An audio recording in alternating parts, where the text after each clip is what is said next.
മായയും നിൻ മഹിമയും നീയും എന്നുള്ളിലാകണം.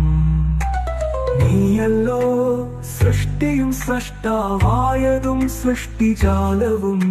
നീയല്ലോ ദൈവമേ സൃഷ്ടിക്കുള്ള സാമഗ്രിയായതും. നീയല്ലോ മായയും മായാവിയും മായാവിനോദനും.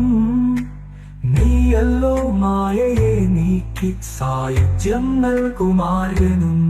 നീ സത്യം ജ്ഞാനമാനന്ദം. നീ തന്നെ വർത്തമാനവും ഭൂതവും ഭാവിയും വേറല്ലോതും മൊഴിയുമോർക്കിൽ നീ.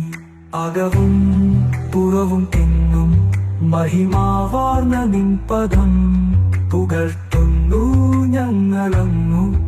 ഭഗവാനെ ജയിക്കുക ജയിക്കുക മഹാദേവാ.